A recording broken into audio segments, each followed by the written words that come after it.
और उदयपुर से बड़ी खबर, जहां दबोक इलाके में 8 साल की बच्ची से दुष्कर्म का मामला, जहां पुलिस ने रेप के आरोपी को गिरफ्तार कर लिया है। रेप के बाद थाने के पास हंगामा किया गया। 12 घंटे के अंदर पुलिस ने आरोपी को डिटेन किया। थाने में शिकायत के दौरान पत्थरबाजी भी हुई थी। 3 पुलिसकर्मी इस पत्थरबाजी में घायल हो गए। 39 लोगों को हिरासत में लिया गया। फिलहाल पुलिस ने 13 बाइक जब्त कर ली हैं और हंगामे के दौरान 7 पुलिस के जो गाड़ियां हैं वो भी क्षतिग्रस्त हुई हैं। वहीं बच्चे से रेप मामले को लेकर के थाने के पास हंगामा हो गया था। 3 पुलिसकर्मी इसमें घायल हो गए थे और 39 लोगों को इस मामले के अंदर हिरासत में लिया गया। लेकिन फिलहाल कुछ ही समय बीता और 12 घंटे के अंदर पुलिस ने आरोपी को डिटेन कर लिया। तो दबोक इलाके में 8 साल की बच्ची से दुष्कर्म का मामला है, जहां पर पुलिस ने रेप के आरोपी को गिरफ्तार कर लिया है।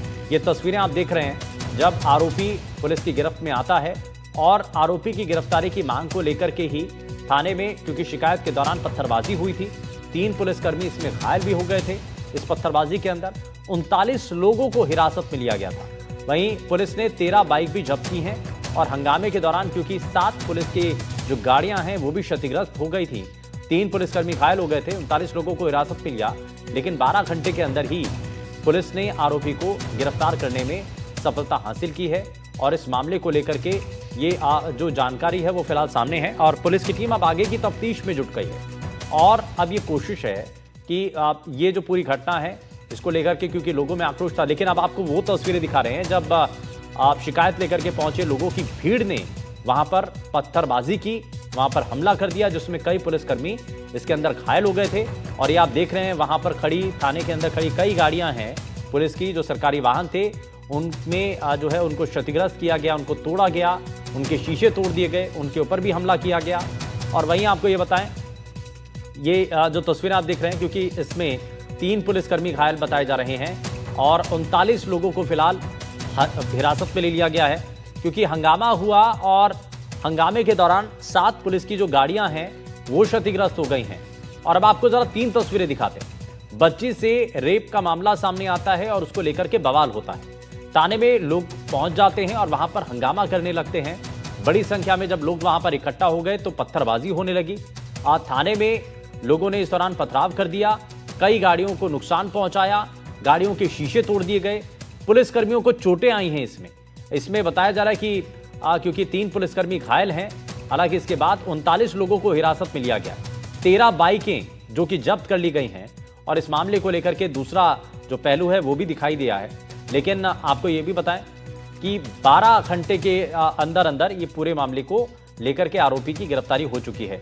विपिन हमारे संवाददाता जुड़ गए ज्यादा जानकारी के साथ। विपिन, जरा बताइए, ये पूरा मामला जब सामने आता है उसके बाद से ही हंगामा होने लगता है, थाने पर लोगों की भीड़ इकट्ठा हो जाती है, पत्थरबाजी तक की नौबत आ जाती है, ऐसा क्यों? क्योंकि 12 घंटे के भीतर भीतर आरोपी को पकड़ लिया जाता है। बिल्कुल शुभेंदु, शुरुआत कल शाम की घटना से होती है। उसके बाद जब पुलिस रात भर सर्चिंग करके जो अज्ञात आरोपी था उसको ज्ञात किया और उसके बाद में 12 घंटे के बाद गिरफ्तार कर लिया। लेकिन जो थाने के बाहर जो भीड़ जमी थी वो कैसे हो गई, इसके पीछे कारण है कि पुलिस का कहना है कि किसी ने इन्हीं के बीच में से अफवाह फैला दी कि बच्ची की रेप के बाद मौत हो चुकी है इलाज के दौरान, जबकि ऐसा नहीं था। पुलिस का साफ तौर पर कहना है कि बच्चे को प्राथमिक उपचार के रूप में ले जाया गया था और उपचार के बाद बिल्कुल वो स्वस्थ स्थिति में है। लेकिन जो अफवाह फैली, अफवाह के उसकी मौत हो चुकी है, उसके बाद में भीड़ जो थी वो बेकाबू हो गई और थाने के बिल्कुल सामने ओवरब्रिज गुजर रहा हाईवे का, उस ओवरब्रिज के ऊपर से कुछ लोग पहुंचे पत्थर लेके और वहां से नीचे थाने के जो वाहन खड़े, क्योंकि जैसे ही भारी संख्या में भीड़ जुट गई थी तब वहां पर 4 से 5 थानों का जाप्ता, जो आसपास के दबोक, झाड़ोल, मावली, तमाम जो आसपास के जो थाने हैं वहां से जाप्ता बुला लिया गया था। तो सभी अधिकारी डीएसपी से लेकर एसपी तक भी वहां पर पहुंचे थे। सबकी गाड़ियां वहां पड़ी थी, जिसमें एसडीएम की भी वाहन था। उन सबके ऊपर पथराव किया और जो नीचे लोग खड़े हुए थे, जो परिजनों के साथ आए थे, उनकी तक ये स्थिति बन गई कि उनको एक ट्रक खड़ा हुआ, उस ट्रक के नीचे घुसकर अपनी जान बचानी पड़ी। इस दौरान जब पुलिस वहां पर उपद्रवी जो पत्थरबाजी कर रहे थे उनको रोकने की कोशिश करने के लिए आगे गई तो उसमें पुलिस भी घायल हो गई थी। तो मामला यही है पूरी तरह से कि अफवाह फैलने के बाद में ये स्थिति हुई। और इधर जब आरोपी गिरफ्तार हुआ तो आरोपी ने पूछताछ में बताया कि वह घटना स्थल जो है, घटना स्थल के पास में एक जलाशय है, उस जलाशय में मछली पकड़ने के लिए जा रहा था। उसी दौरान वहां से युवती उसको सामने से आती हुई दिखी और उसने इस वारदात को अंजाम दिया, उसके साथ में दुष्कर्म किया और वहां से भाग निकला। तो वो ना तो युवती उसको जानती है ना युवक उसको जानता था, लेकिन वो मछली पकड़ने जा रहा था, रास्ते में दिखी और उसके साथ में ये घिनौना कृत्य उसके साथ में किया। अब पुलिस गिरफ्तार आरोपी को कर चुकी है और 39 जो आरोपी है, जिसमें कई नेताओं के नाम भी सामने आए हैं, उनको भी डिटेन कर लिया गया है और उनसे पूछताछ करके और सीसीटीवी फुटेज भी देख रही है पुलिस, ताकि इसके अलावा भी और कोई आरोपी है उनको भी हिरासत में लिए जाए। अच्छा विपिन, थोड़ा सा बताइए, ये 39 लोगों को जो हिरासत में लिया गया, ये पत्थरबाजी से जुड़ा हुआ मामला है या जो रेप का मामला था उससे जुड़ा हुआ है? आपको शुभेंदु बता दूं कि रेप के मामले में सिर्फ जो आरोपी गिरफ्तार हुआ, जो डबोक थाना क्षेत्र का मंदेसर जो एरिया है, हाँ। वहां का रहने वाला है, वो रेप के मामले में सिर्फ वही है। और जो 39 जो आरोपी डिटेन हुए हैं, वो सीधे के सीधे पत्थरबाजी से जुड़े हुए हैं, जिसमें कई नेताओं के नाम भी है जी। और इसमें कई नेताओं के नाम भी शामिल हैं, जैसे कि हमारे संवाददाता बता रहे हैं विपिन। और इस पर क्योंकि कई चीज़ें, दो अलग अलग पहलू हैं, एक मामला जो कि रेप का मामला सामने आता है, हालांकि इस मामले को लेकर लोगों में नाराज़गी होती है कि अभी तक गिरफ्तारी नहीं हुई, जैसे कि संवाददाता बता भी रहे हैं कि इसको लेकर के एक अफवाह भी उड़ती है और उसके बाद थाने पर पत्थरबाजी होने लगती है, वहाँ पर लोगों की भीड़ इकट्ठा हो गई है। और इस मामले के अंदर क्योंकि 3 पुलिसकर्मी घायल भी हो गए और इसमें बताया जा रहा है कि 39 लोगों को फिलहाल हिरासत में ले लिया, कुछ बाइक भी जब्त की गई हैं। अब दोनों पहलू पर इस मामले को लेकर के जांच जो है वो की जा रही है। अच्छा विपिन, एक चीज़ और बताइए कि अब जो दूसरा मामला है, ये जो पत्थरबाजी का जो मामला था, इसमें भी कोई एफआईआर दर्ज हुई है और इस पर अब पुलिस क्या कर रही है? जी बिल्कुल, इसमें पुलिस ने एफआईआर दर्ज कर दी है, जिसमें कुछ लोगों को नामजद किया है और उसमें से कुछ को हिरासत में ले लिया। 39, जैसे मैंने बताया, 39 लोगों को हिरासत में ले लिया, लेकिन अन्य भी इसमें जोड़ा गया है, जिसमें वहां हाईवे पर लगे सीसीटीवी फुटेज और जो पुलिस कर्मियों द्वारा जो रिकॉर्डिंग की थी, वीडियो रिकॉर्डिंग, उस रिकॉर्डिंग में देखा जाएगा कि इस जो पत्थरबाजी हुई उसमें कौन कौन शामिल है। उसके बाद में उनके खिलाफ भी कार्रवाई की जाएगी और ये 39 की संख्या बढ़कर ज्यादा भी होगी जी। ठीक है, बहुत शुक्रिया विपिन इस पर जानकारी देने के लिए।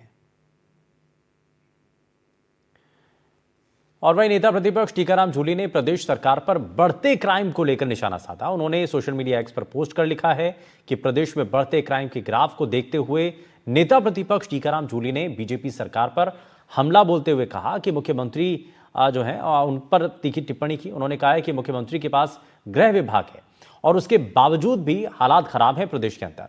प्रदेश में दुष्कर्म की घटनाएं बढ़ रही हैं, बच्चियां सुरक्षित नहीं हैं, मुख्यमंत्री के गृह जिले में हालात खराब है, पुलिस आरोपियों को पकड़ने की जगह उल्टा मामला दबाने में लगी है। आए दिन पुलिस कर्मियों पर हमले हो रहे हैं और बड़े मामलों में पुलिसकर्मी गिरफ्तार हुए हैं। तो ये आप देख रहे हैं। और क्योंकि 3 पुलिसकर्मी इस मामले को लेकर के भी जो है, इससे पहले जो मामला चल रहा था उसमें जो है घायल हुए हैं, 39 लोगों को हिरासत में लिया गया। लेकिन इसी मामले को लेकर आधार बना करके जो है वो सोशल मीडिया एक्स पर ट्वीट किया गया है और उसमें बताया गया है कि अपराध बढ़ रहा है और कानून व्यवस्था की जो चीजें हैं वो खराब होती नजर आ रही हैं। पूरे ही प्रदेश के अंदर जिस प्रकार से नाबालिग बच्चियों से बलात्कार, महिलाओं से बलात्कार की जो घटनाएं लगातार बढ़ती जा रही हैं और उन पर कोई कार्रवाई नहीं हो रही है, उन चीजों को सरकार दबाने का काम कर रही है, आंकड़े भी पूरे जारी नहीं करती है, ये स्थिति इस सरकार की बन रही है। क्राइम पे कोई जो मॉनिटरिंग होनी चाहिए सरकार की, वो मॉनिटरिंग नहीं है। मुख्यमंत्री जी के पास गृह विभाग है, वो पूरा ध्यान दे नहीं पाते हैं और इसलिए मॉनिटरिंग है नहीं। भ्रष्टाचार लगातार बढ़ता जा रहा है, पुलिसकर्मी बड़े बड़े मामलों के अंदर पकड़े जा रहे हैं। ये हालत पुलिस की राजस्थान के अंदर हो चुकी है। वहीं झुंझुनू से बड़ी खबर है, जहां सीएम अचलनाथ शर्मा ने बड़ा बयान दिया है। कहा है कि राजस्थान का किसान सिर्फ अन्नदाता नहीं बल्कि ऊर्जादाता भी होगा। किसान सम्मान निधि की राशि भी बढ़कर 12,000 रुपए होगी और झुंझुनू में फसल बीमा योजना की क्लेम राशि का वितरण किया गया। एक बटन दबाकर देश के 35 लाख किसानों के खाते में 3,900 करोड़ रुपए पहुंचे, 3900 करोड़ रुपए पहुंचे हैं और किसानों को अब जो है बड़ी सौगात मिली है। राजस्थान के लगभग 9,70,000 किसानों को 1,426 करोड़ रुपए की क्लेम राशि मिली है। केंद्रीय कृषि मंत्री ने कहा कि किसानों को ठगने वालों के खिलाफ कानून भी लेकर के आएंगे। प्रधानमंत्री नरेंद्र मोदी चाहते हैं कि कृषि और किसान दुनिया भर के अंदर नंबर 1 बने और उनको मजबूत करने के लिए लगातार कई प्रयास किए जा रहे हैं।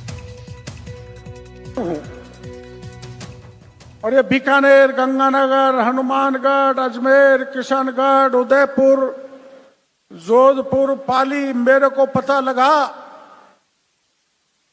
कि खाद नकली है, बीज भी घटिया है, पेस्टिसाइड भी घटिया है। किसान कहते थे ये पेस्टिसाइड डालते हैं खेत में तो कीड़ा भी नहीं मरता है, और डीएपी का नाम का जो खाद मिलता है उसको खेत में डालते हैं तो गलता नहीं है। हमारे विभाग के अधिकारियों ने, हमने मिलकर योजना बनाई और हमने राजस्थान में, शायद देश के इतिहास में यह पहली घटना है कि राजस्थान में हमने ढेरों फर्जी खाद पकड़ा, नकली भी पकड़ा, नकली पेस्टिसाइड पकड़ा। हमने अकेले 2 महीने में 57 मुकदमे दर्ज कराए, 57। उसको सरसब्ज करना, उनको आर्थिक दृष्टि से मजबूत करना, उनको कोई लूटे नहीं, कोई ठगे नहीं। हमारे प्रधानमंत्री जी ने किसान का इतना सम्मान करते हैं क्योंकि आप लोग देश की आत्मा हैं। किसान हमारा गौरव है, किसान हमारा सम्मान है। आप धरती से अन्न उपजाकर करोड़ों लोगों का पेट भरते हैं।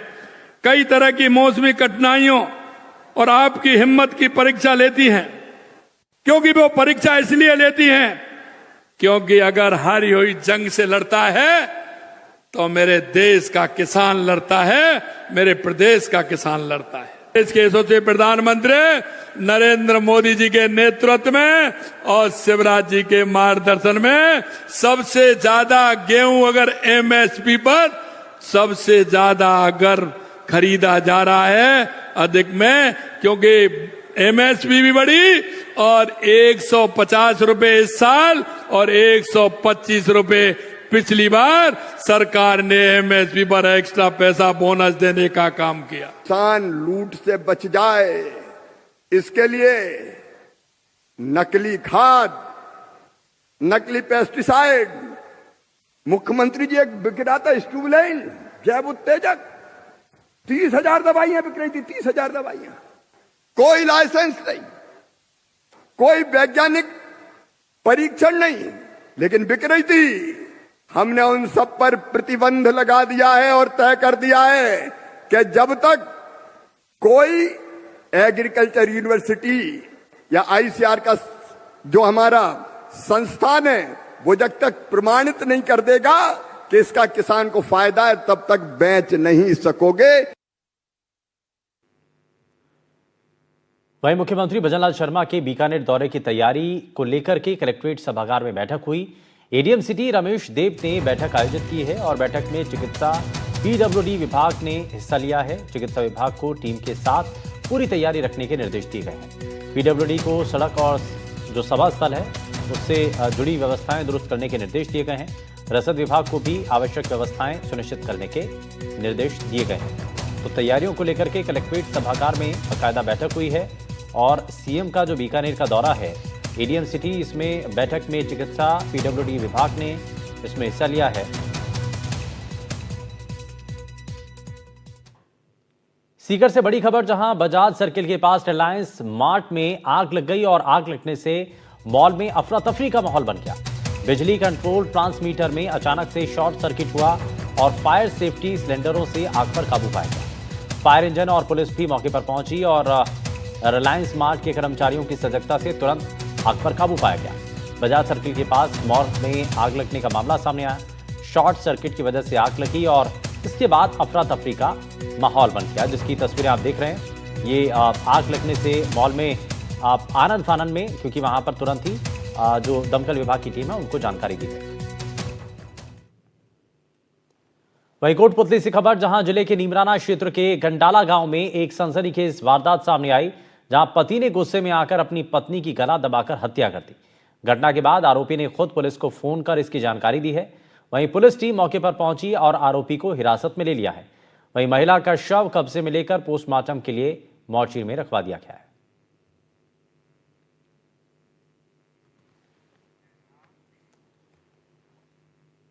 दौसा के बांदीकुई से बड़ी खबर है, जहां विद्युत लाइन से एक बार फिर से बड़ा हादसा हुआ है। हाई टेंशन तार की चपेट में आने से एक महिला की मौत हो गई है और करंट लगने से महिला की मौत का यह मामला सामने आया। परिजनों ने निगम पर लापरवाही के आरोप लगाए हैं। लिखित शिकायत के बाद भी लाइन शिफ्ट नहीं की गई। वहीं बिजली विभाग के खिलाफ कार्रवाई की मांग की गई है। तो लिखित शिकायत की गई और लिखित शिकायत के बाद भी अभी तक लाइन शिफ्ट नहीं की गई है और बिजली विभाग के खिलाफ अब कार्रवाई की मांग ये की जा रही है। तो विद्युत लाइन से एक बार फिर से बड़ा हादसा हुआ। हाई टेंशन तार की चपेट में आने से एक महिला की मौत हो गई है। करंट लगने से महिला की मौत के बाद लोगों में गुस्सा है। बुलेटिन में फिलहाल के लिए बस उतना ही, लेकिन तमाम बड़ी खबरों को जानने के लिए आप बने रहिए एनडीटीवी राजस्थान के साथ। नमस्कार।